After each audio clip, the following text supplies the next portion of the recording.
is what you're going to pay me?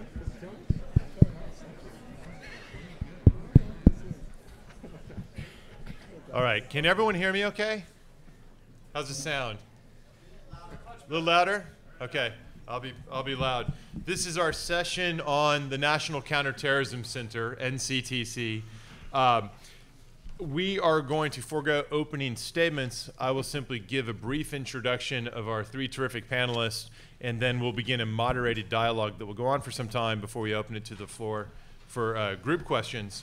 On the far right, Mike Allen, who, as you know, is one of the co-conveners and co-hosts of this event, is himself one of our panelists here. Mike has had a long and distinguished career on these issues. From 2011 to 2013, Mike served as the Majority Staff Director of HPSI, the House Permanent Select Committee on Intelligence.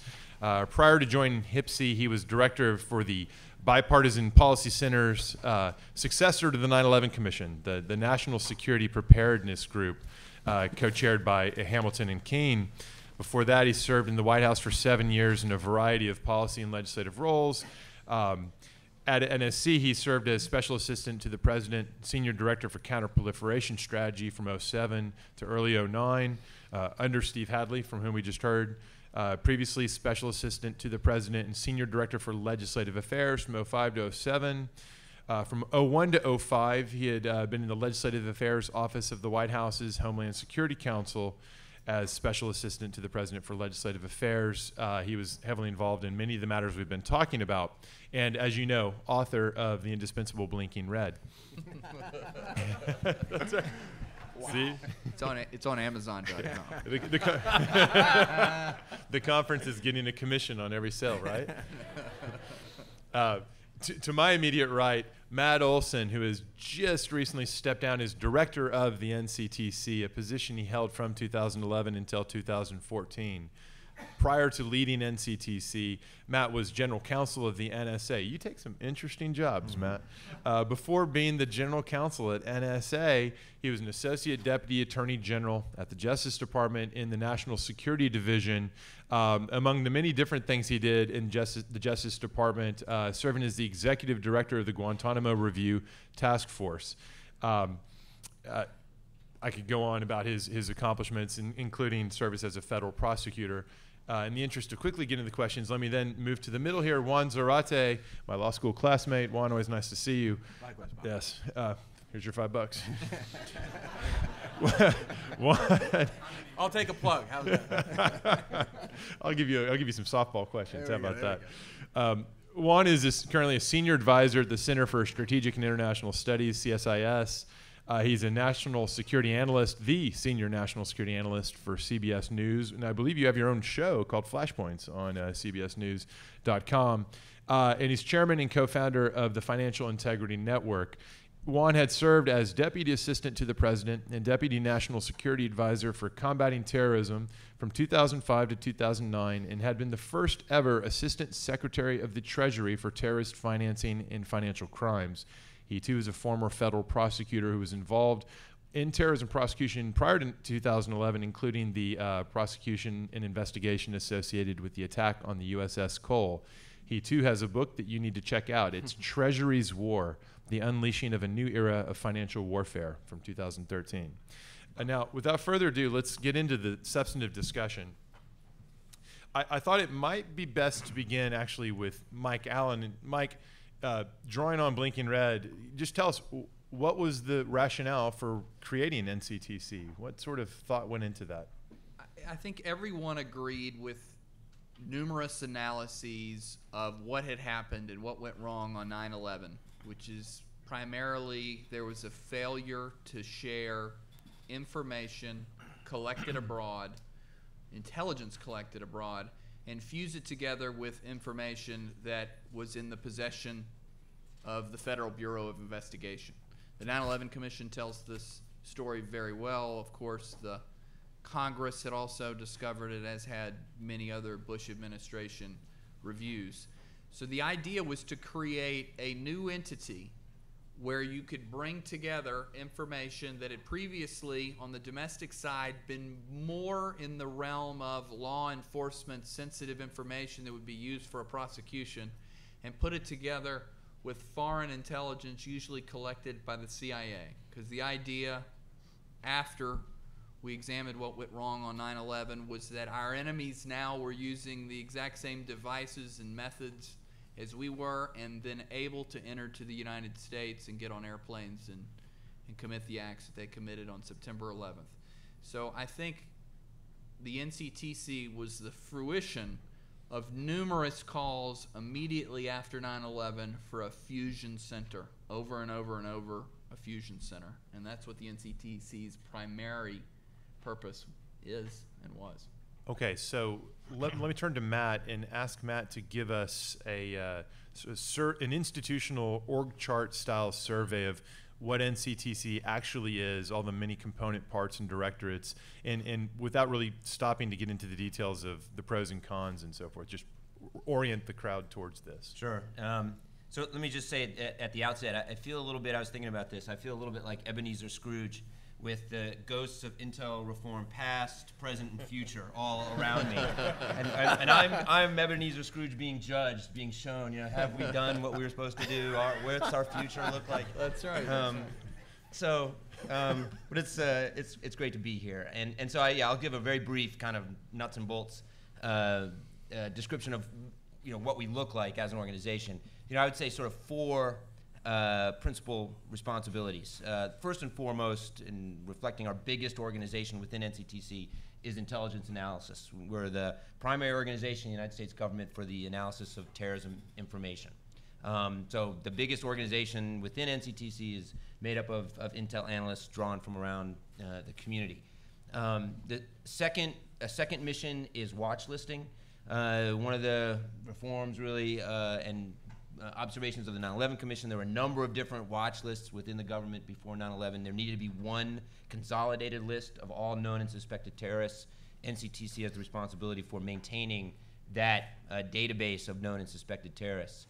A third mission that we've talked a lot about over the last couple of days is warning and situational awareness, and we have a whole organization devoted really just to making sure that we have immediate and well-shared threat information and awareness. And we run a number of different ways, and we do that a number of different ways, but it's more of a threat-based situational awareness responsibility. And then the fourth, and I know we'll talk a little about this, is different from those, and it's not really an intelligence function, and that's our strategic operational planning, where we're responsible for making sure that there's a whole-of-government approach that's integrated and synchronized to our counterterrorism activities.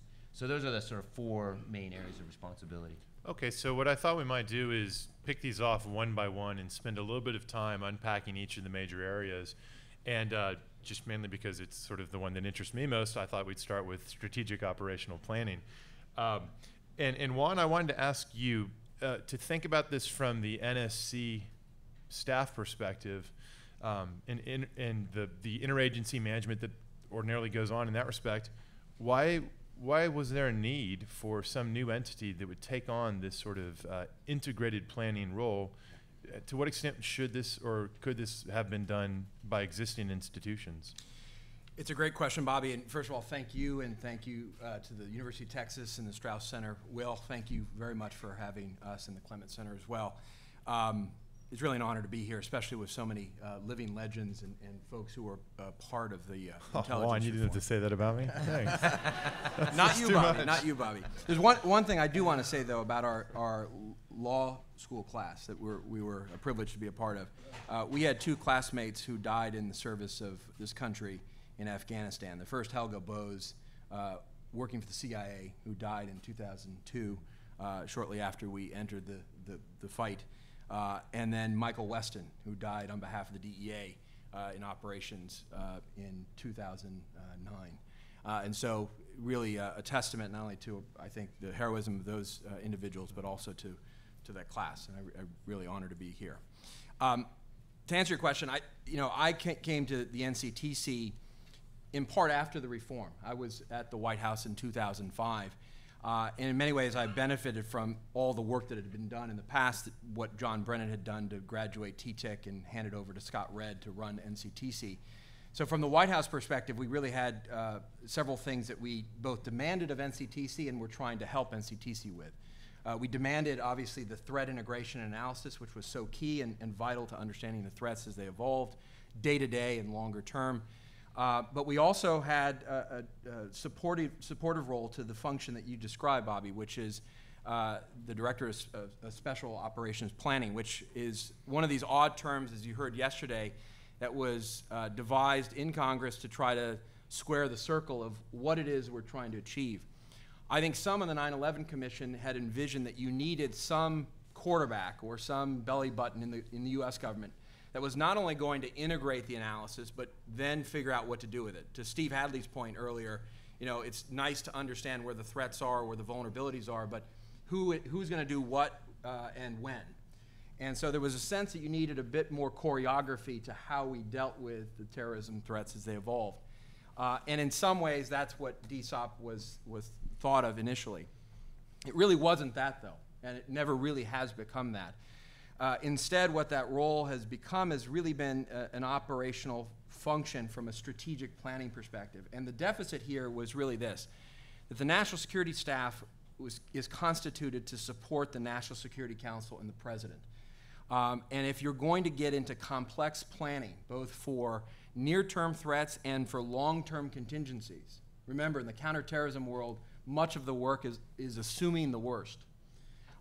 Then you needed staff and function that was looking not just at the data, not just at the analysis, but figuring out what parts of government were doing what. And that really then became the role of DSOP. And it evolved over time under different leadership and given the maturation of NCTC. Let me just very quickly give you a sense of that maturation. Initially, DSOP was really charged with putting together the very first, what we called National Implementation Plan, which was an attempt to take the broad strategy on the global war on terror and say, what are the objectives, what are the actions, who has responsibility for what? Incredibly tumultuous, very difficult to put together, but that's what DSOP did. That was important for a number of reasons. One, it established a role for DSOP in the government, created a community of interest. But more importantly, it gave life to the notion that we had to ascribe budget to what we were doing. And so there was, OMB became involved intimately in that process. We devised for the first time strategies on countering violent extremism, the ideological fight, the nuts and bolts of what are we going to try to do to counter message or to build a grassroots counter movement or enable networks countering al-Qaeda's ideology. We built for the first time a strategy around WMD terrorism, something, Michael, you and I worked on, and then Matt really evolved and progressed at NCTC. And then that became a way of organizing the government and thinking about tasks and initiatives. It then evolved even more so, and you heard a bit of this yesterday in terms of the support that NCTC and DSOP in particular is providing to John Allen.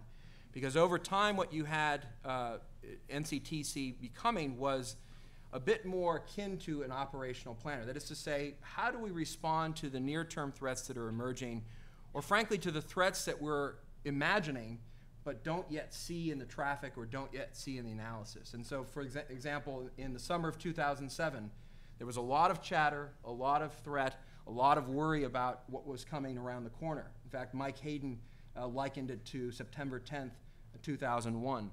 And so NCTC in that context was given the role of not just understanding the threat, but also trying to organize how we thought about detecting the threat, deterring it, and even interdicting it if we got to that point. And so that began an evolution for DSOP in that regard. And then we also saw DSOP becoming a center of contingency planning. That is, worst case scenarios or evolutions of threats. And so one of the things we asked NCTC to do starting in 2006 was to look very clearly at what we thought was a metastasizing of the al-Qaeda movement, starting first in North Africa with al-Qaeda in the Islamic Maghreb, but you could see it starting to form with the strategic analysis happening. So DSOP and NCTC was given the role of thinking, how do we deal with the regional manifestations of this group, and how do we cut it off from the core, and how do we strangle it before it gains momentum? And so there was a very neat and interesting evolution of DSOP with all sorts of consternation and questions as to what it should become. But at the end of the day, it really became an appendage of the NSC staff, and we very much relied upon it as a planning function for the U.S. government. Hey, Bobby, can I get in here? Yes. So I think that is an excellent, exact summary of exactly what the Directorate of Strategic Operational Planning at the NCTC did once it was put into operation. But I think it's worth going back just for a second and trying to remember what the 9/11 Commission was trying to do through the creation of an operational planning cell at the National Counterterrorism Center. This is important today because you hear the White House is appointing an Ebola czar. It comes up in the cyber context. It came up in the Department of Homeland Security, and that's the constant struggle in Washington to try and marshal resources that are embedded across the executive branch and marshal them in such a way as to bring all elements of national power toward a strategic objective. That's what the 9/11 Commission wanted to do with terrorism. They wanted to be able, in their words, to create an attending physician that while CIA was chasing down bad guys in Kuala Lumpur and FBI was looking into Islamic extremists who might be taking flight lessons somewhere in Arizona, that if these individuals from Kuala Lumpur were traveling to the United States, in the 9/11 Commission's mind, it should be this particular cell at the National Counterterrorism Center that would hand off the case to the FBI to make sure it was seamless. And so what they really envisioned, and the reason that a lot of people who study the interagency problems of the federal government thought they were getting, was a way to break down the stovepipes at the top and create a cell that could move across the interagency at something lower than the principals committee level. The last thing I'll say is, and I think this is instructive, not just because of the Ebola czar and how we organize for cyber and the future of the NCTC, but there was a revolt across the executive branch at the 9/11 Commission's recommendation that there be an operational planning cell. This was the one thing everybody in the executive branch could get together on immediately. The FBI agents, the special operators, everybody came and said, well, wait a second. Do you mean to tell me an NCTC director is going to be able to, as part of the plan, to go after a particular bad guy, direct FBI agents? That's my job. I'm the FBI director. And the DOD said the same thing. Do you mean an operational plan, like you're going to go raid a safe house somewhere in Yemen? That's my job, and that encroaches upon my duties under Title 10 as Secretary of Defense. And so what they did in the Bush executive order, which was repeated in the Congress, was insert the word strategic in front of operational planning. And I'll tell you, I still don't think anybody in Washington knows what strategic operational planning means today. So the very first, I read the 9/11 report right in the very first day I got into office. I called up McCraven and Mueller and Petraeus, and I called them all into my office, and I showed them my plan for rolling up that safe house. Now we're going to lock up these guys here. We're going to move the people in this way through that door, and then we're going to take them back. We're going to prosecute them here in this district. Yeah, no, it shows you kind of the absurdity, right, of that notion that that's how it would play out. It was never meant to be, I don't think, in some ways, that would be the role of the NCTC director, given the authorities and capabilities of each of those organizations. But your point's a really good one, Michael. It's been a challenge and to really define the role of DSOP, where there's an inherent tension in its stated responsibility. And one thing I would say, your mention of the Ebola czar makes me think of this, and this is a general point I've thought of in my 3 years at NCTC, that in some ways the limited role of DSOP is a reflection of the success of the broader counterterrorism community. In other words, what the 9/11 Commission identified as a problem, a weakness, I think is no longer really a weakness in terms of the level of cooperation and collaboration and partnership and really seamless working together on operations. So there are examples, and that's where DSOP has proven itself to be very effective where we don't have that. And we can talk about what those are, cyber operations or countering violent extremism, some of the foreign fighter issues we've dealt with, where we play a critical role bringing the community together. But on so much of what the community does on a day-in, day-out basis, it does without the need for attending physician. It's kind of coming naturally and organically to the community. Bobby, just a quick point on the duality of the function. also being reflected bureaucratically. And something that always caused a bit of confusion in the interagency was the fact that the analytics side of NCTC, the one that makes a lot of sense, sort of fit neatly under the DNI structure, right? So Matt would report up to the DNI for that function. But for the DSOP function, that was a reporting line back into the White House, back to the president, which was interesting for a staffer like me working for Steve Hadley and the president, because in some ways, you could work very closely with NCTC on some of these issues. You had to be very careful not to cross any of these operational lines for all sorts of legal and policy reasons. But it gave a real interesting dynamic to the way that we looked at NCTC and the way that the interagency ultimately viewed its function. Just a quick point, just an anecdotal one, because when I got to the White House, again, I benefited from all the work that had been done before, and you heard Admiral McCraven yesterday talk about sort of the scattered way in which we dealt with terrorism threat information right after 9/11. By the time I got to the White House, TTIC and then NCTC had built around the community of the counterterrorism world and around a rhythm to threat reporting. And so you actually had 3 times a day threat reporting and communication among the community, including in the middle of the night. So 3 times a day, at least once a week, deep dives on threats that were occurring, all led by NCTC, convened at the White House, and then various other meetings for particular threats of concern to understand who was doing what to deal with problems. My last day on the job was the inauguration of President Obama. I spent that day at NCTC. Why? Because we were monitoring a threat that we believed was credible to the inauguration, to President Obama. And NCTC was coordinating the information around the threat, was helping to coordinate how the FBI was dealing with the operatives we thought might have a van filled with explosives. The CIA was monitoring what was happening in Somalia because we thought this threat was coming from al-Shabaab in Somalia. And NCTC, in many ways, was that center of continuity as the Bush team literally walked out the door and the Obama team came into power. And so my last day on the job, I was sitting at NCTC, literally watching the president give his inaugural speech. Fortunately, the threat had washed away. It wasn't real, but we didn't know that for sure until about 2 hours before that moment. But that is a demonstration to me of the centrality of NCTC, because at that moment of potential crisis for the country and moment of continuity between the administrations, NCTC was running the show. This is so interesting because on paper, when you just look at the statute, it's not obvious that it will play these roles, in large part because the phrase strategic operational planning is strategically ambiguous. Mm-hmm. It was a placeholder.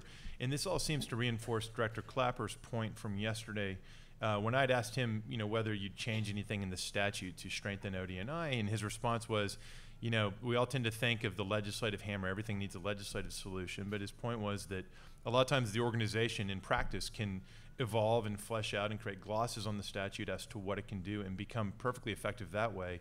It sounds like what you guys are saying is that NCTC has matured into an effective role without need for formal specification of what strategic operational planning actually means. Now, against that backdrop, it does sound like it's effective, and it sounds like what it really means is, at least in significant part, a marshaling function, not unlike the attending physician vision that was originally articulated. And what that makes me wonder is, what is it that gives, Matt, you as director, or maybe the person in charge of DSOP, or maybe both in tandem, what are the levers of power or authority that make NCTC in general, and DSOP in particular, actually effective in marshaling? So keeping the focus on the operational planning role, and Juan referred to this, the primary source of authority is the White House, and I think this is by design. This is not an intelligence community role. This is a role that was given to NCTC, where the director, where I was reported to the White House for what we did on the planning side, and ideally, and this is. You gave a positive view, and I generally agree with the positive view of DSOP, but a weakness is that it is so dependent on who is in the White House and how the White House decides to use this organization. Right now, we have a really good set of people, and I think we've proven ourselves to this. And you have to do that with each new set of NSC folks. But once you're there, then you are a force multiplier, an extension of the national security staff, which does not have the resources to really run a planning, coordinating function for the counterterrorism community.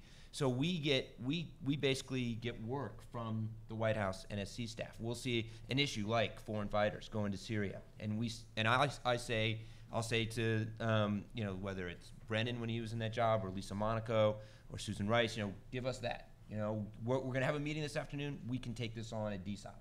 Then we have the meeting. Then we get assigned that role. Then that's the lever. We're able then to say, all right, folks, we're going to get everyone together. We can do this at a level of resource and sort of in terms of pace that the NSC staff just can't handle. So we can really drive the planning process, bringing organizations together, assigning tasks, assigning lead role responsibility, and then doing other things that agencies don't like to do, which is talk about how we're going to resource that. We look at the money side.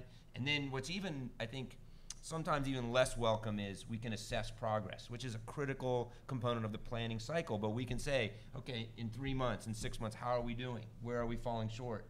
And then report that back to the White House. And so all of those things are critical parts of this, but do depend on really the White House giving us the authority, because the authority is not inherent or intrinsic in NCTC or me as the director. Is it possible that the DSOP function therefore could be strengthened by moving it out of NCTC and into integrating it into the NSC staff, so that you always have that more organic relationship with the White House? Or would that not make a difference?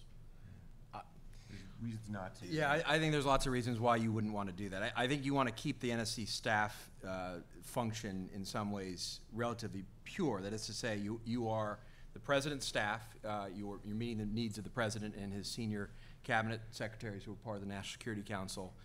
You engage in strategy setting. And I think the more that the staff, and this, I learned at the feet of Steve Hadley, the more that the staff is getting into operations, the more problems you get into. We have had some bad experiences. Lots of bad experiences historically, and we may be going through some of them now. I don't know. But in any event, I think it bears keeping some of these functions out of the NSC. And also, DSOP is not perfect by any stretch. It's filled gaps. It hasn't been able to drive certain issues. So I don't think we should be Pollyannish about it. Right. But it has been interesting to me, being out of government, that a lot of academics, a lot of folks who look at national security reform have really looked to DSOP as a model to think about how to cut across existing stovepipes, arenas where there isn't a clear center of gravity to plan around. The counterproliferation context is one. Maybe pandemics, health will be another. We'll talk about that. So, I think there's strength in having this kind of function exist outside of the White House, in part because of the objectivity dimensions, but also to give it weight that is close to some of the engines of information that are important. In this context, that's NCTC. It's not a perfect model, though. And again, I think we should be realistic. DSOP has not been either what the original framers of the 9/11 recommendations had really envisioned, nor has it been a disaster the way that some thought it might be. I'm intrigued by something you said a moment ago, and I can't resist asking about it. You mentioned the concern, maybe a speculative concern, that perhaps the staff is too focused on operational matters or involved in operational matters right now. Do you want to elaborate on what you had in mind? I'm not going to elaborate on specifics, but I will say I think there's a dynamic tension for policymakers, and Steve alluded to some of this in his remarks at lunch, which were fantastic. The White House is the center of gravity. The White House is where all roads lead in terms of authority, in terms of political exposure, in terms of all the dimensions of policymaking in the national security field. And so when there's an issue, whether it's a crisis or a festering problem, the tendency is for the White House to pull those issues in. And part of that is to pull intel and analysis. But there's also an instinct to try to control how the operations and the dynamics around either crisis management or the operations themselves are handled. You know, I'm not criticizing this, but it is interesting that the picture of the bin Laden raid that most resonates is the picture in the White House sitting room, right? But center of gravity operationally was Leon Panetta's office and Bill McCraven in the field.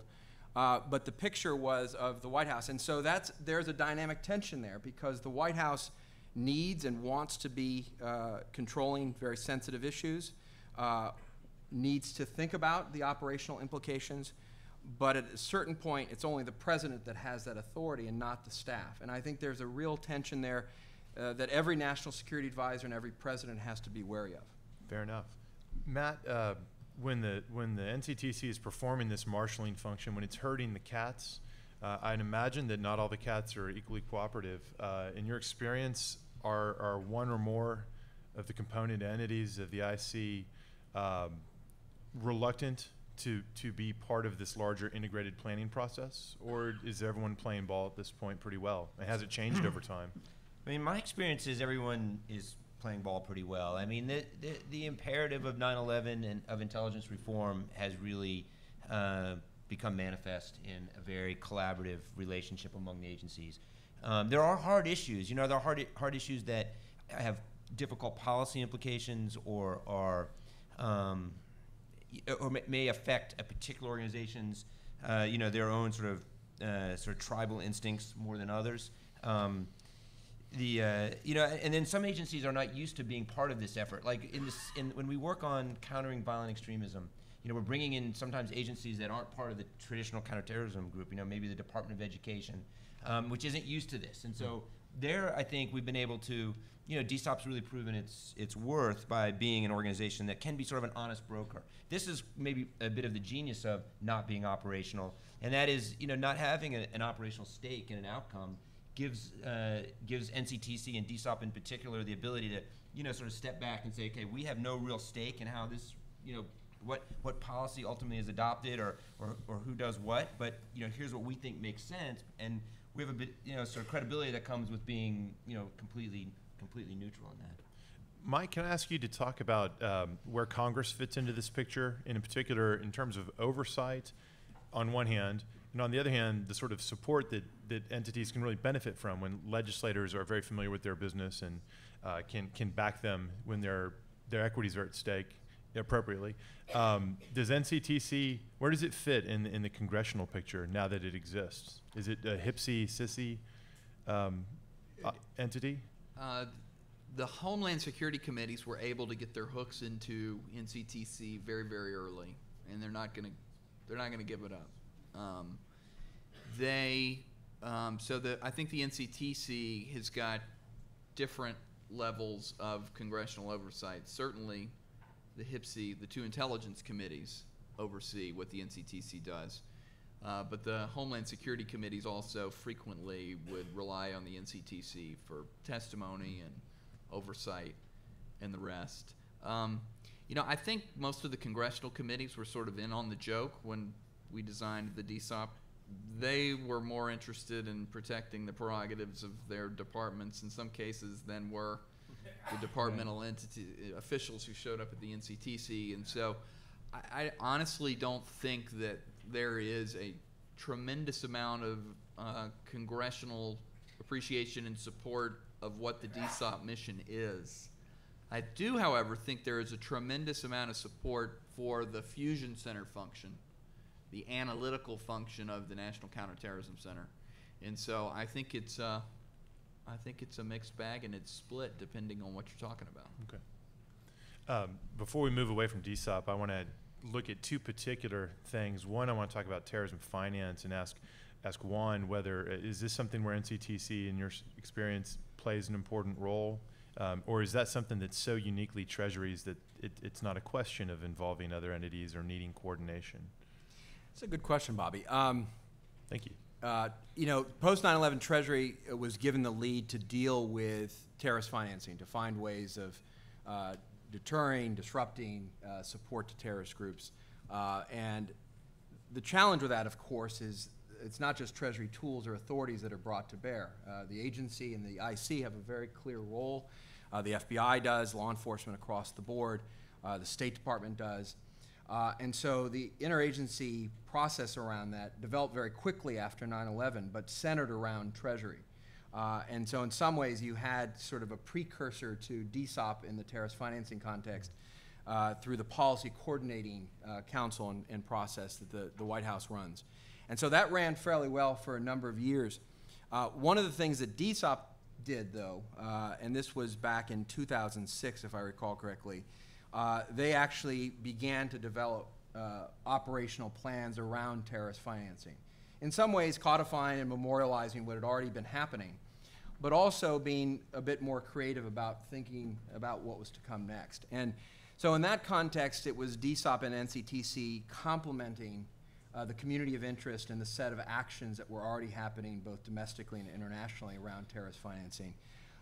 And so Treasury in some ways has retained its primacy. Part of that is because Treasury is the only finance ministry in the world that has an Office of Intelligence and Analysis, built in 2004 with the creation of the Office of Terrorism and Financial Intelligence. And that in some ways has brought further the center of gravity of these issues toward Treasury, with the Assistant Secretary for those issues, for those of you who like bureaucratics, also serving as the DNI's National Intelligence Manager for threat finance, which is now the term du jour for terrorist financing. It's threat financing. And so it's a great question, because I think here you've had a bit of a hybrid approach where an agency that clearly has a mandate, the authorities, information that are relevant to a mission, has a central role, but it's then complemented by other structures that are helpful to it. That's interesting. Did that switch to threat financing? Does that mean we'll soon have the war on threats? Is that the direction we're heading in? Well, actually, just a quick note of history, which is important in the current context. I think we're going to see a revision of this.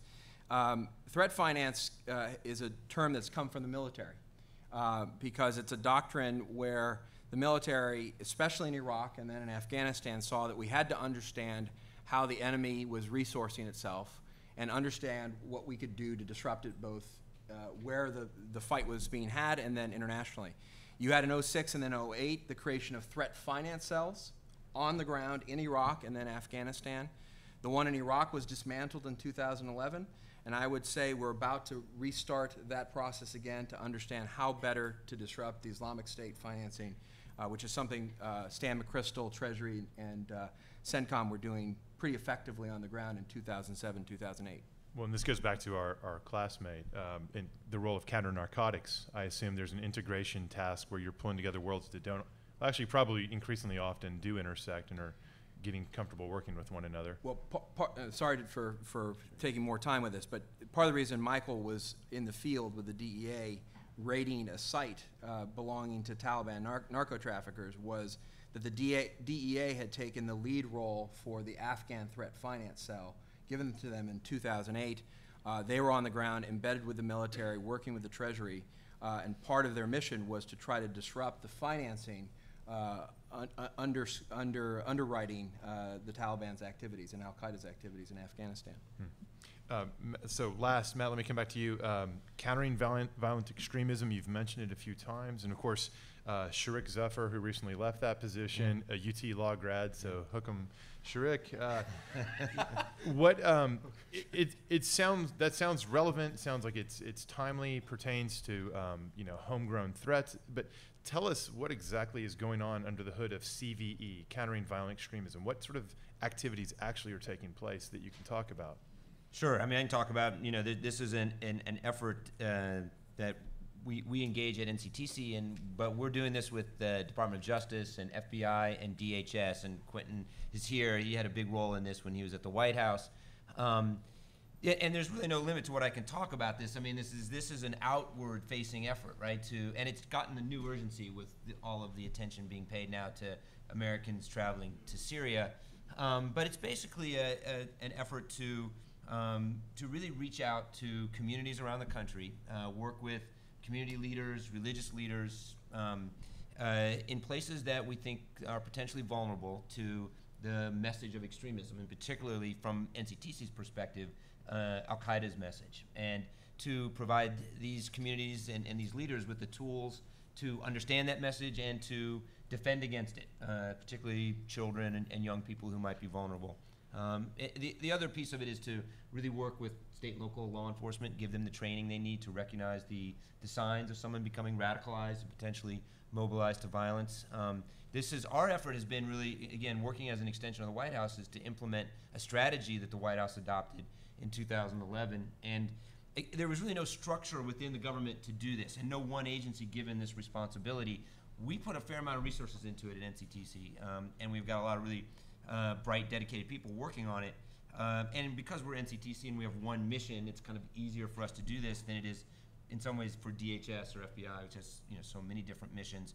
But just as an example, I meet on about once every month or so with my counterparts, the Deputy Attorney General, Deputy FBI Director, Deputy of DHS, for breakfast to talk about what we're doing and how we're moving forward. So it's a very ad hoc kind of apparatus to drive progress in this area.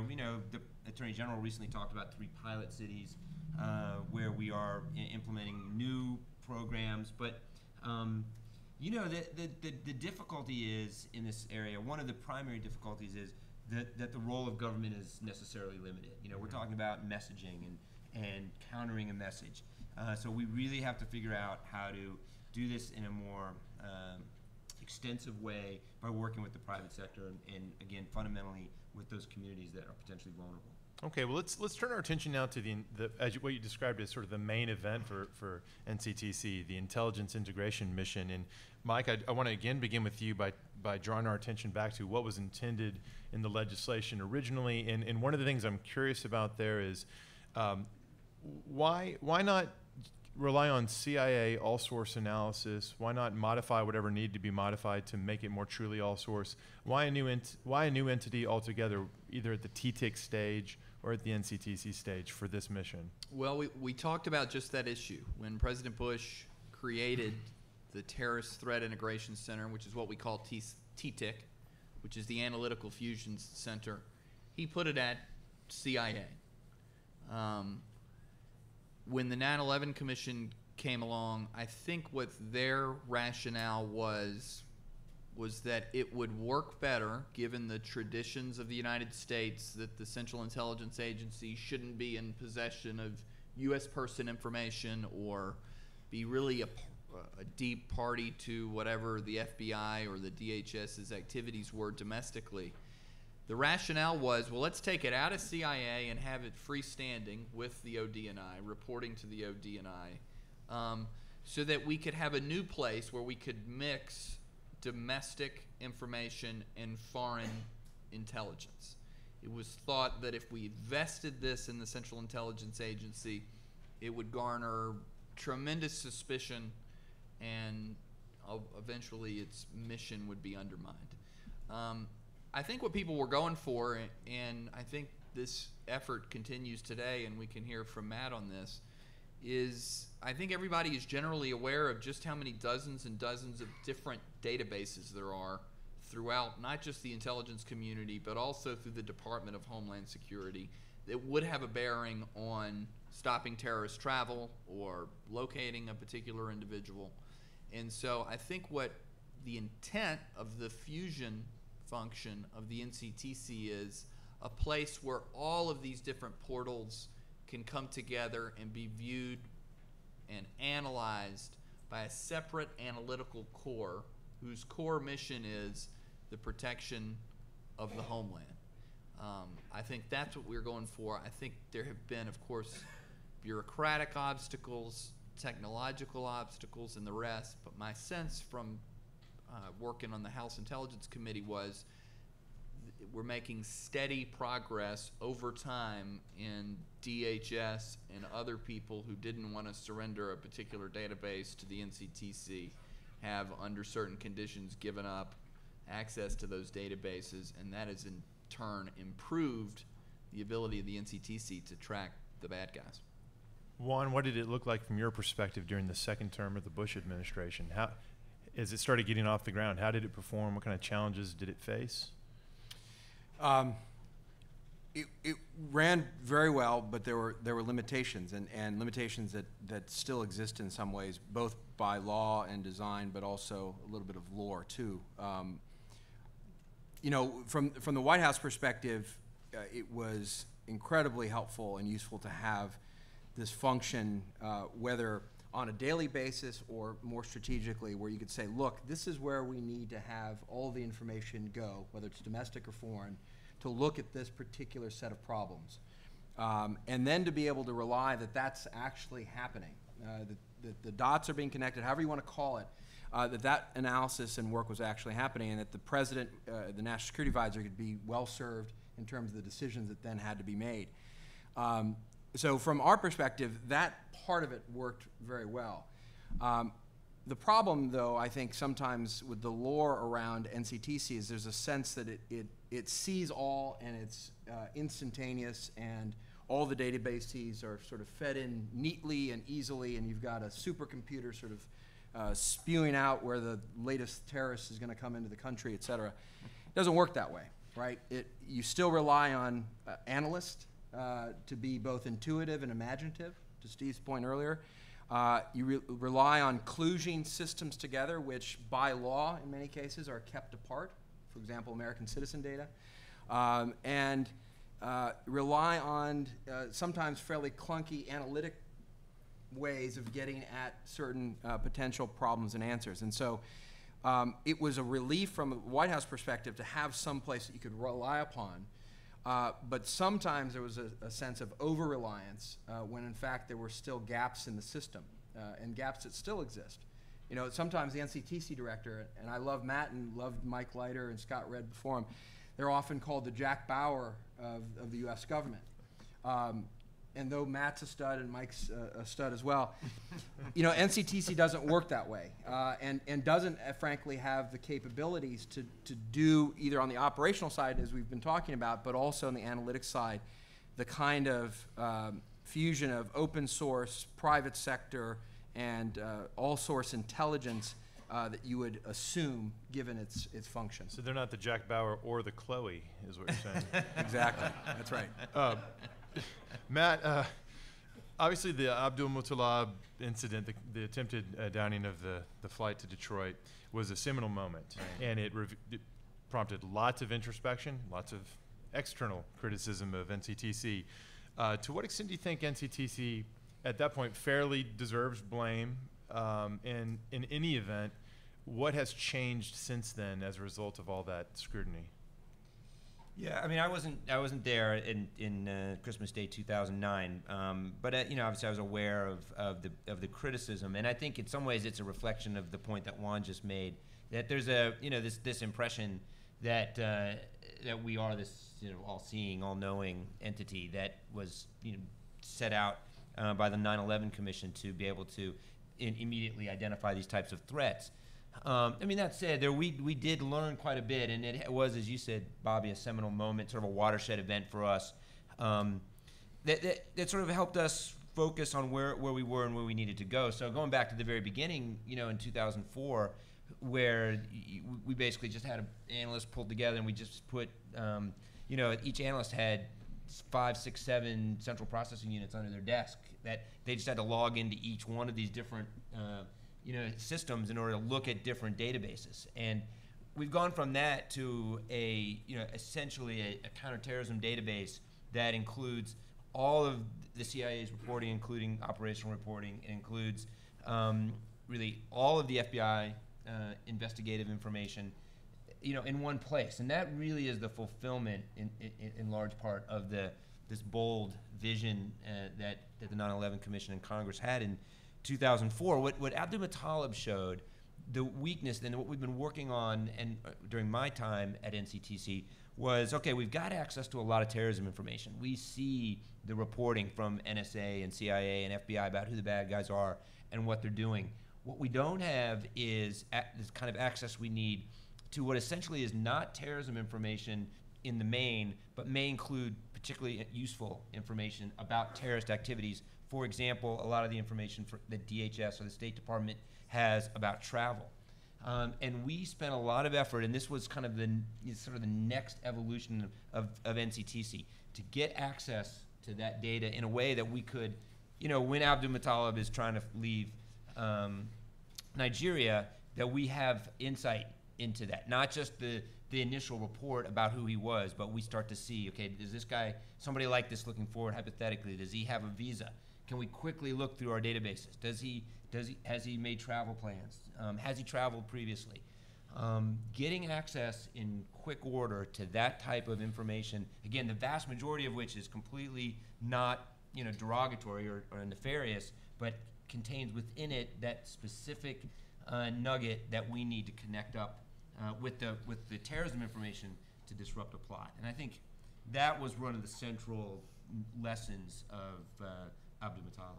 And you're saying we've gotten better at getting access, real-time access to that information? Yeah, absolutely. We've made huge headway in we do essentially have that type of access to that information, the information we think now. The next sort of frontier is, and we've talked a little bit about this over the last couple of days, we've got all this data, are we making full use of it? Right. Do we have the analytic tools?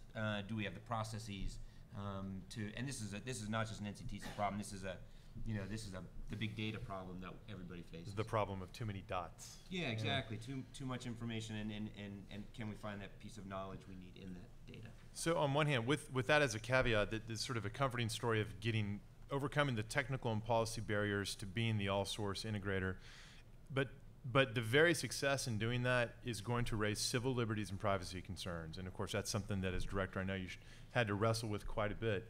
Can you tell us about the evolution NCTC went through on your watch on that dimension? Are we more protective of privacy now? Are we more careful of civil liberties? Is this an area that we should be concerned about at all?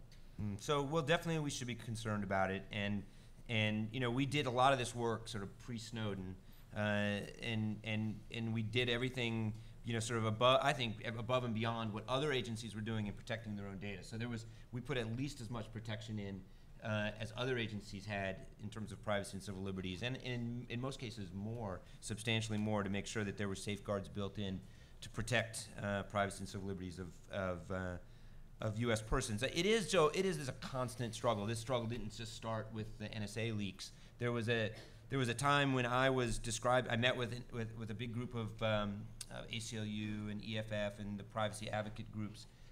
And we were getting beat up pretty good. I was getting lots of hard questions, real skepticism that day about our effort to aggregate all this data, much of which is U.S. person data. Were we protective enough? Were the intelligence community, the concerns that we all share? That was in the morning. Okay, and then later that day, I went to a congressional hearing, not you, Michael, different committee, and really got beat up because we hadn't done enough about Zarate, that we had this tip from the FSB that he was an extremist, and we didn't wiretap his phone, we didn't look at his email, we didn't go in his house, and this was across the board. So in one day, I'm getting whipsawed, on both, because of course we didn't have nearly enough information to do any of those things on Zarate. We had a tip from the FSB. But I think it comes with the territory, that you're always trying to find that right balance. There are going to be critics on both sides, and you try to do the right thing based on the facts that you have. So you've recently left, and our friend Nick Rasmussen, who will be with us tomorrow, he was unavailable because he's got this job, couldn't be here today, but he's going to be with us tomorrow, I think largely because of the football game, but we'll see. I want you guys to give him some advice. Mike, we got any advice for Nick? He's got a tough job. I joked with Matt Olsen recently. I was like, boy, you got out just in time, didn't you? As we talk about foreign fighters coming out of Syria, I was like, you've probably got 2 more months where you were not CC'd on any email about any particular bad guy, and then you can relax. The NCTC director has got a really, really hard job. We've been lucky as a country, and we've been good as a country in preventing terrorist threats in the homeland since 9/11. But boy, when one of these goes off, there is going to be a tremendous reaction, and I think a lot of it will come down on the NCTC and the new intelligence structure to see if it works and to give it a real road test. I guess my advice would be, you know, make sure you've got a lot of White House backing. I think that's absolutely critical when a tremendously large event occurs, that the White House knows what you're doing and has your back. I think that would be my main bit of advice. Juan? I love Nick Rasmussen. He worked with us at the White House. He's a longtime CT professional, and NCTC's lucky to have him. Matt was lucky to have him as his deputy. So he doesn't need my advice, but a few things I would say. One, NCTC today is more relevant than when it was created, because the terrorist threat is growing more complicated, more diverse, requires more imagination. I think one of the challenges of the Abdul Muttalib episode was that it demonstrated again that the framing of how we think about threats can often lead to some challenges and foibles in how we look at the information and intelligence we have. And so I think, you know, this is a time for NCTC actually to sort of bear down, because the problem's getting more complicated, more diverse. You know, in terms of real world suggestions, one, tend to the people, because I think the reason NCTC has been successful to the extent it has been because it's had good people, great leadership, from Matt, Mike, Scott, John Brennan, starting with TTIC. The leadership from the top has been great. Support from the White House has been important, I think. And at the senior manager level, that has been critical, both in terms of institutional buy-in from other agencies like the FBI and CIA, but also in terms of the functioning. So folks like you know, Art Cummings, who was in charge of CT for FBI, who was the deputy at NCTC, or Andy Liepman, who was the deputy for CTC at CIA, who went over and ran analysis for NCTC. These people bring credibility, they bring capabilities, and they strengthen the organization. The last thing I think I would say in terms of the question you posed on privacy, civil liberties is you're always going to get whipsawed. You know, the Abdul Muttalib episode is interesting because when I was at the White House, NCTC and we were getting crushed on the number of people who were on the watch list, who were on the no-fly list. Guess what? Post Abdul Muttalib, 2 times the number of people on the Tide list, which is the broad database, 14 times the number of people on the no-fly list. Why? Because Congress demanded it. They demanded a lowering of the standards, and we got whipsawed. NCTC got whipsawed. So it's going to be inevitable. Manage it and tend to your people. Matt? I just left Nick like a 10-page memo on this exact, you know, here are all the things. The thing that he remembers is that I left NSA just, you know, right before the Snowden leaks. So he's not feeling that good about What's going to happen in Austin after you leave us? So I agree with all the points that Juan and Michael made. I mean, the point on, yes, you are going to, this is kind of where I was going with the whipsaw point. This is the job, and this is the territory. And I think a related issue, and that Michael alluded to, is, you know, we're going to be criticized because there's going to be an attack of some type, and because we've done such a great job getting all this information, we're going to be able to look back retrospectively and find that piece of information that we obviously should have seen and we missed, and we're going to be criticized for that. And one of my pieces of advice, and one of the things I tried to do was not, so there were those who would have argued and did argue, you know, we shouldn't try to get this database, because if we have this database, it's going to be really hard. It's really big. It's got a lot of information. We're never going to be able to see everything in it, you know, and we're going to have it, and then we're going to get in trouble when we miss something. And that's sort of, you know, that's sort of thinking out of a sense of fear and caution that I think is not the, you know, the hallmark of NCTC. It's not the hallmark of the counterterrorism community as a whole. It's not what we need, how we need to approach these problems. We need to embrace them, you know, do our best, know that there's going to be criticism, you know, and feel like we made the right decisions for the right reasons. We were, you know, we took care of our people, and that's going to be a bigger struggle. I mean, we really benefit from this sort of 9/11 generation of young analysts who come in to NCTC. This is what they could have done a lot of different things. They could have gone to Wall Street, and they chose to work at NCTC. But we got to continue to do that, and part of the way to do that too as a leader is to protect them by taking that heat, you know, by trying to make decisions for the right reasons, and protecting them so they can actually do the real work of protecting the country. So let's open it up for questions, and as before, there will be microphones moving around somewhere in the room. We'll start with Admiral Inman here. At least I think we have microphones. Perhaps we don't. Yeah, we do. Okay, great. It's coming.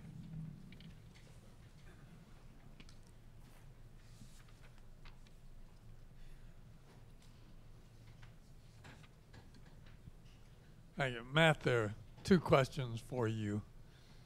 First one is thinking back over a long career where we bobbled a lot of things. Critical issue was lessons learned. To what degree do you have a process instilled at NCTC to go back and try to develop lessons learned? Specific thing I have in mind here is the Zarate brothers, Boston bombers. Right. The second one gets to what kind of a flow or turnover do you have of these bright youngsters? After a while, you get tired working at the same problem. What kind of a process do you have to keep some flow and look to have fresh talent? Yeah. Thank you, Admiral. The lessons learned question, you know, after Boston, we did an extensive look back at what we knew when we knew it. What, you know, did we miss things? What and how do we get better? We had one of the critical issues that we faced was our ability to process information really quickly. If you remember, there were about 5 days or 4 days between the bombing and the identification of the Tsarnaevs, and during that time we were struggling to really take full advantage of the information we did have. And you know, I would ask, okay, how many people in this tied database were in Boston, or do we have information may have traveled to Boston during that time frame? Crunching that information, which I would have hoped, and I think the American people would expect we could, half an hour to get that. That was taking many hours, in some cases days.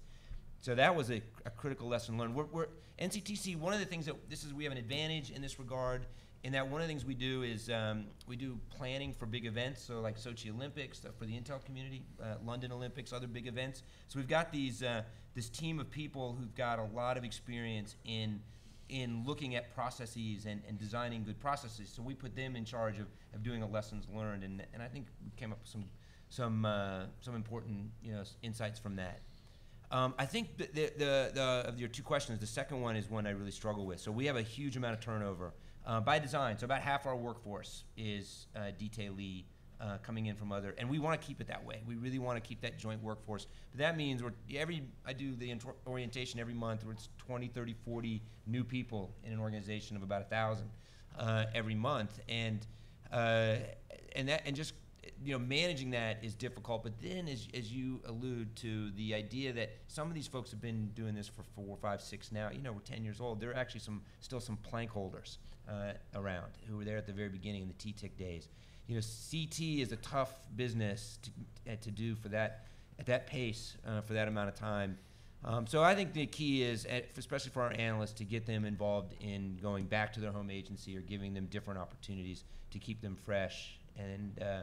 But it's that sort of 9/11 urgency. You can't maintain that for into our second decade, and we need to be thinking about how do we build that counterterrorism workforce for the long haul, because as Juan said, the threats aren't going away, they're just getting more complicated, and so we need to be in a position to take them on. David Shedd, Steele, if you could.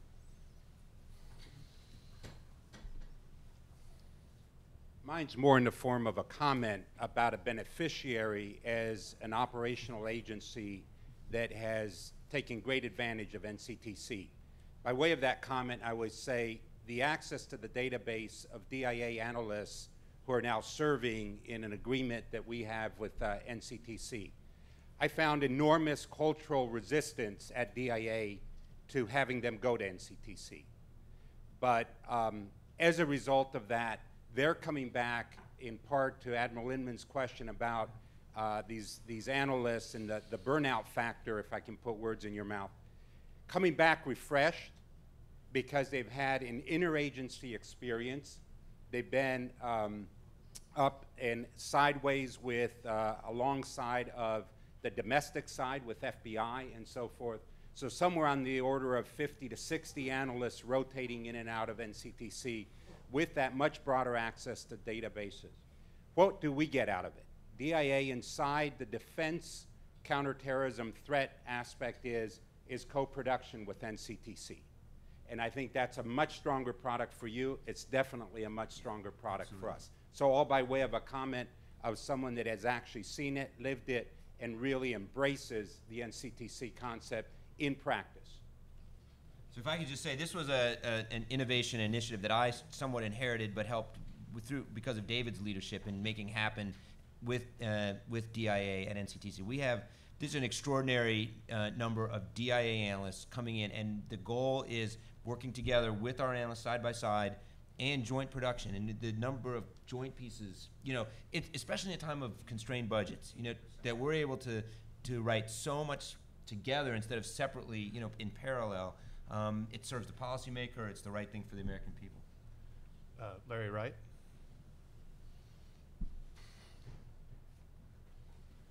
When we talk about national security matters, we're usually talking about threats to the homeland and so on. But and no doubt the intelligence community has done a wonderful job in protecting us in that regard.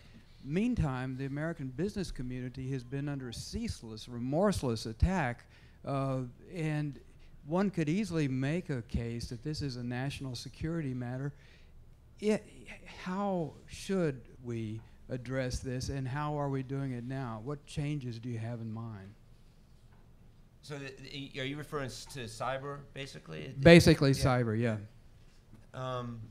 We've actually had some beginnings of some discussions. And I've actually said in other settings that NCTC, as a general proposition, holds out is a good model for interagency coordination, fusion, integration, and synthesis in areas that are as pressing as certainly terrorism is, and cyber may in fact be one of those areas where you add in with cyber the really additional complication of it being largely a private sector problem to take on. So if the question is sort of, do we think about this as a potential approach to cyber? I think it is something that is worth taking a hard look at. Can I address this in two ways? One, Larry, you raise a very important point. It's going to be a challenge to NCTC moving forward, which is how does not just the terrorism threat evolve, but how do these threats blend, and what happens when you have actor-neutral threats, non-state proxies and state actors operating like terrorists, or using cyber capabilities or the power of asymmetry to attack American interests, whether private or public. I think it's a major challenge for NCTC and, frankly, the government, because we've tended to sort of cabin these things. And you look at the way we designate groups by the State Department or Treasury, there's a very formulaic way of doing it. A lot of these threats are beginning to blend, and they're blending in some ways in cyberspace. And I think that's a real challenge for the IC and NCTC in particular.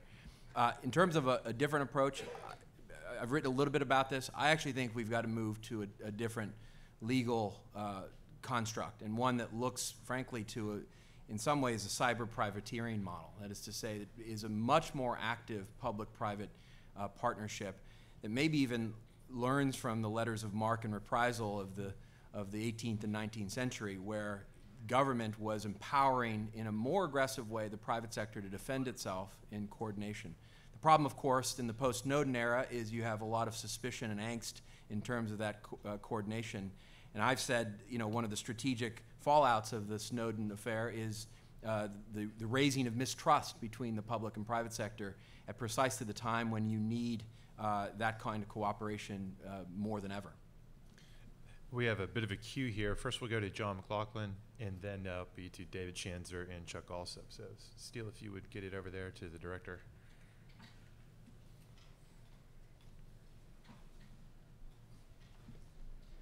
Thanks, Bobby. And I think Matt may have really just answered part of my question in responding to Larry.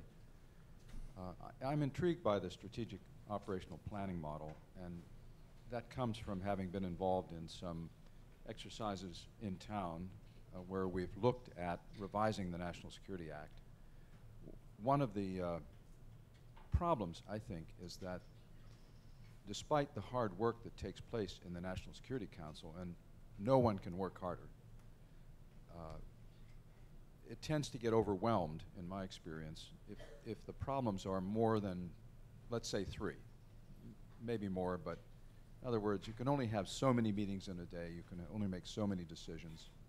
As someone said to me once, I can't work any harder or sleep any less. So it's a problem of physics up to a point. And one of the remedies that people talk about is some way to get some of that decision-making systematized so that by the time the White House has to engage, they're presented with options that have been thoroughly chewed over and analyzed somewhere else, not necessarily by deputies or principals. And I'm wondering, you guys, Matt and Juan, talked about this a little bit in your presentations, but let me sharpen the question a little bit. If you were transferring the strategic operational planning model to something else, having experienced it, first question would be, how would you change it to make it more applicable? In other words, what are the shortcomings of it that you've noticed? And then I'm wondering, you've talked about cyber a little bit. Is this a model that could be used for, let's say, dealing with a response to Russian adventurism in Central Europe, which must cross many lines in the government, or sorting out all of the factors that have to go into the Iranian nuclear negotiations? Or is that all a bridge too far? I'm basically looking for some way to help the White House organize itself in a more sensible way, thinking partly of something Steve Cambone said. Remember when he said, all of these institutions we have were designed to make sure that we were ready for that final 30 minutes. Well, that isn't the world we're living in now. So is this a pathway toward a more sensible decision model?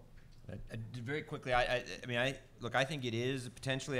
It's not easy, right? It's not. NCTC has been quite successful, but it's taken 10 years, I think, to really achieve the vision, and it's also been, it's been difficult. So it's not something that's easily transferable. I think your central observation of the national security staff and the White House that there are only so many issues, and it's probably in the neighborhood of 2, 3, 4 that it can really be focused on, is a reason why, with respect to NCTC and our operational planning role, we really play a critical function, especially when you're not talking about Iraq and Syria. So Iraq and Syria right now has got the White House's attention. We are supporting that, but in the meantime, we have a lot of people working on Libya and North Africa. That's fallen off of that top tier of issues, but needs to be continually monitored and it's where the effort needs to be continually fostered. So I agree with your central observation. Whether what the other sort of area where DSOP or that kind of role would be effective, cyber does come to mind because you have such disparate organizations trying to come together, and it's been a real struggle for the government. But I would be. I guess my other thought, as I said, is that it's not easy. It's not just something you can just easily transfer. It takes a real significant effort. Just real quickly, we had experimented with DSOP serving a bit of a function in the cyber context back in 06, 07. We don't talk a lot about that, but it was an attempt to do exactly what you've described, John, which is take some of the technical discussions which would occupy deputies and principals' time and say, go work on the options and the technical questions, and then when you've got the real policy questions, let's elevate those. And so there was an attempt to do that. I think in general that's a good idea, and as I said before, I think the DSOP function, when it's working well, is providing sort of real-time support, but is also working on longer-term planning and contingency planning for when those issues aren't on the front burner, but assuming they will be at some point. And so you'll have a group of planners or a set of actions set forth. One idea that we've talked about is, can you take and adopt the DSOP model and inject it into a lead federal agency, a department or agency that has a primary role? For example, terrorist financing with Treasury. And to the extent that there's a necessity of interagency planning, could you adopt a DSOP-like body that's interagency, but really serves the cabinet secretary that has legal, policy, and political authority over a particular issue? That may not work in all instances, but that's an alternative model to creating something independent or trying to inject it into the White House or giving NCTC another role that has nothing to do with terrorism. So that's something to think about. But at the end of the day, I think you're right. The White House sort of tends to take the big issues. It has to, and there are limits to what it can ingest and decide. Dave Schanzer.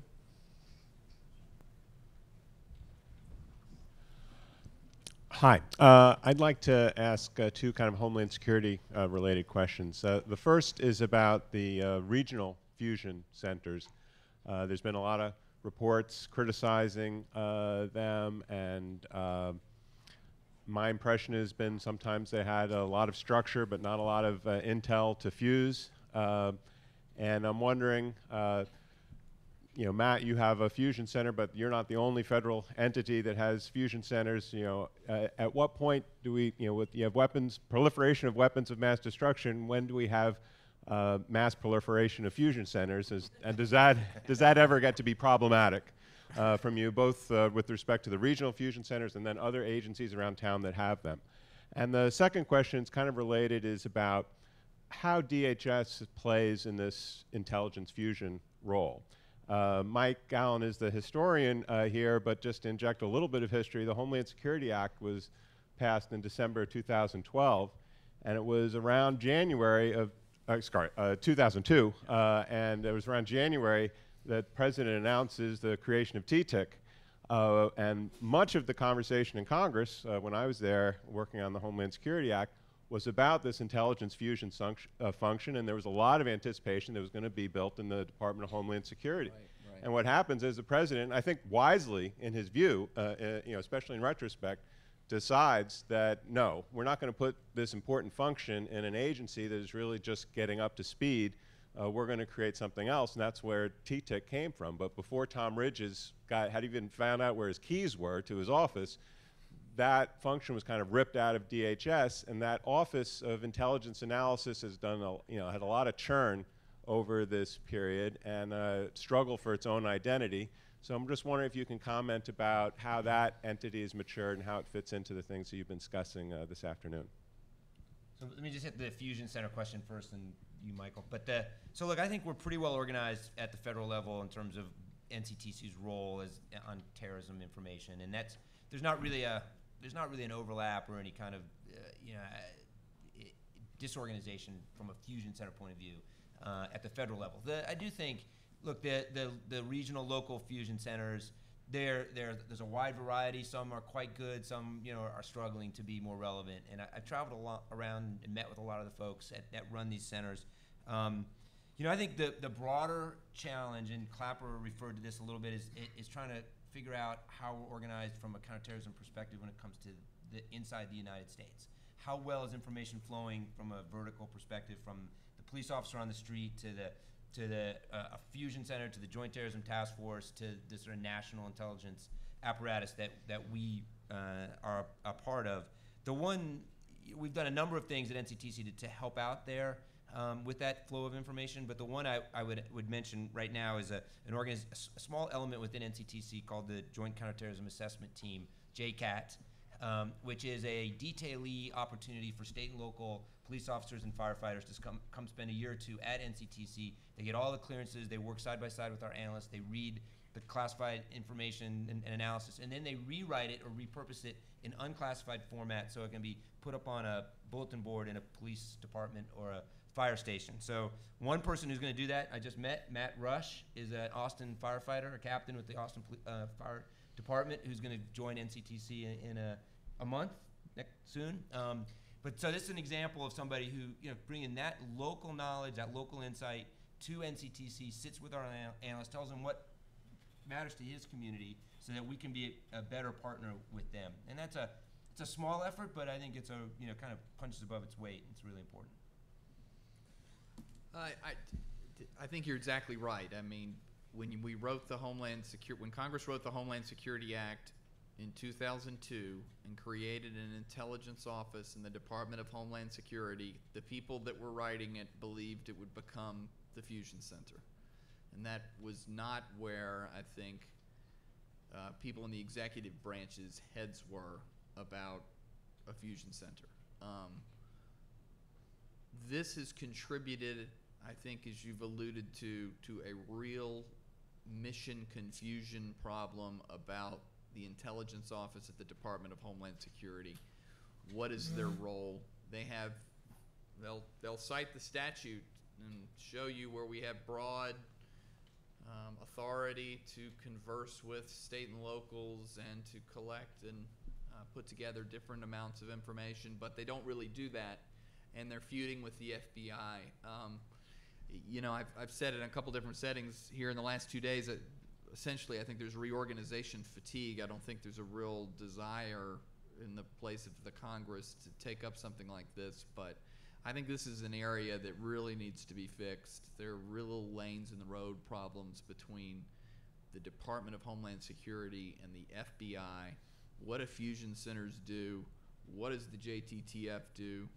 Should they be combined to really sort of reinvigorate this idea that we need to be able to collect information at the state and local level that might have relevance at the federal level as we, hunt terrorists or whatever the case may be. So, no, I think you're onto something, and this is a problem some people are aware of in Washington and beginning to start trying to put the intellectual capital together to say, hey, this is messed up and needs to be fixed. Just on this last point, I think there's a real opportunity for the intelligence office at DHS if it doesn't play Me Too, right? If it isn't trying to replicate what NCTC does or the FBI or CIA. For two reasons. One, we need an intelligence center or a set of analysts looking at systemic risk to the United States that in some ways is actor neutral. Say, what are the threats to our electrical grid, to the financial system? How do we think about those threats, and how do we think about redundancy? That's the role of DHS in many ways, and that's a key role that the Office of Intelligence can serve, more of a systemic set of threats as opposed to following particular actors or groups. Secondly, and this is to Steve Hadley's very important point at lunch, which is the intelligence community, I think, still does not do a good enough job of thinking about intelligence as broad scope information, and in particular around communities of interest that have deep knowledge about their own vulnerabilities and activities. I'll give you an international example just very quickly.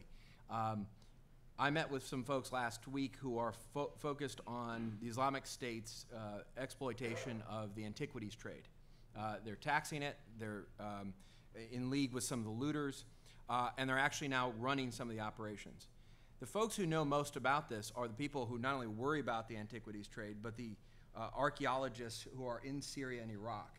And a couple of those people knew the names of the Islamic State archaeologists, the configuration of the office, the heavy equipment that they're running, and where they're running the sites. That comes from a community of interest that obviously cares about an issue and can be a source of great information. That's the kind of thing that DHS could do in the context at least of a domestic private sector outreach that's a bit more robust and creative. Our last question will go to Chuck Alsop, our co-host, co-organizer from INSA. Hi, Matt. This question is going to be mainly for you, but I would welcome the comments of the others on it too. One of the reasons INSA was very happy to partner on this conference was the opportunity to have a meaningful dialogue outside of Washington on the realities of intelligence activities in this increasingly complex, networked digital age. We were reminded yesterday by Director Clapper that the Snowden revelations significantly affected the methods that terrorists and others were using to communicate. We've heard a lot in the last day or so from Director Comey about the potential effects of the encryption of some of the telecommunications that Apple and others are doing. So can you give us a sense of how this affected the quantity and quality of information you had available to you, and what challenges this presents for the IC and the nation moving forward? Yeah, so I'll just shorthand your question, Chuck. It's a huge question and a huge issue, and essentially the question is, how have the sort of the implications and fallout from the stolen NSA documents affected our collection and what we see from a CT perspective, and what are the challenges going forward. So, there's a number of ways in which it's affected us. So the first, is the operational impact, and what we've seen is the adversary, the targets that we're tracking, they are reading the press. That we know. They are adapting their ways of communicating to what they're learning from what they're reading. So they are adopting more encryption. They are changing, service providers. In some cases, they're going dark altogether. Now, they have always suspected that we had some capability to conduct surveillance, right? They've always been somewhat wary. But there's no doubt from what I've seen in specific instances where they have altered what they're doing at an increasing rate and to an increasing degree, in other words, a higher degree of communication security over the last year. And that's, we've lost communication collection because of that on important targets. That's short term and maybe medium term, I suppose possibly long term. We're going to work very hard to regain that kind of access.